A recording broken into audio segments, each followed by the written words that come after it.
Hello semua, kembali kita dengan Top 5 Viral di M-Star. Jom kita tengok koleksi cerita-cerita viral yang menjadi pilihan netizen sepanjang minggu ini.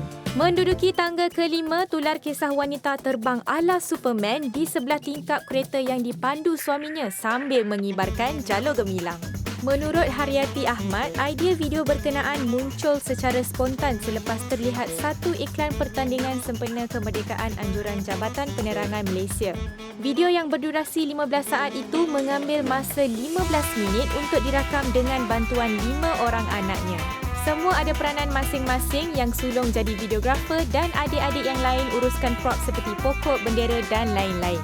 Seterusnya di tangga keempat pula mengenai seorang pengawal keselamatan yang memiliki pencapaian cemerlang di sekolah. Cerita pemuda berusia 20 tahun bernama Muhammad Daniel Rohaizat itu, dia bekerja sebagai guard di Klang Selangor kerana mahukan pengalaman selain mengumpul duit untuk sambung belajar di universiti. Kata anak jati Kelantan ini lagi, dia berminat untuk menceburi bidang keusahawanan dan mahu menyambung pengajian dalam jurusan itu nanti. Next, tular kisah seorang gadis di Bera Pahang yang sebab apabila dia tidak dapat hadir ke majlis pernikahan sahabat baik yang dikenalinya sejak berusia 14 tahun.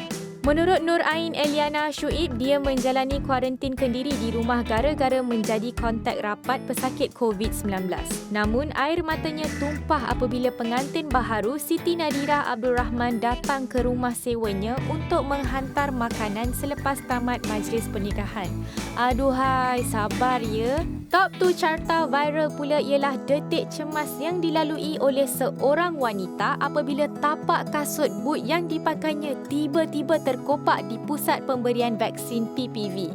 Wanita berkenaan, Nurul Fatin Shazana Muhammad Don, berkata insiden berlaku ketika dia menerima dos kedua vaksin di Dewan Jubli Intan di Muar Johor. Menurut Nur Farhana, boot hitam yang dipakainya masih dalam keadaan baik sebelum tiba di PPV. Namun terpaksa meminjam selipar salah seorang petugas selepas kasutnya terkopak sebaik sahaja masuk ke dalam dewan.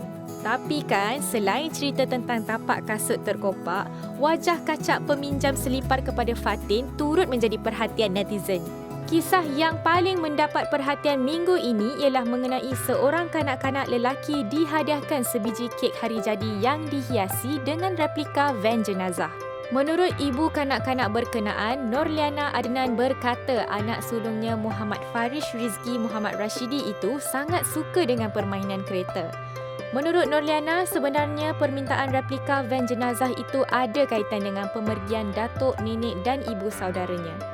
Okeylah, itu sahaja paparan 5 kisah terhangat di M-Star sepanjang minggu ini.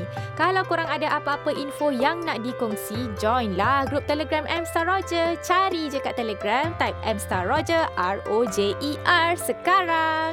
Kita jumpa lagi minggu depan. Assalamualaikum dan bye!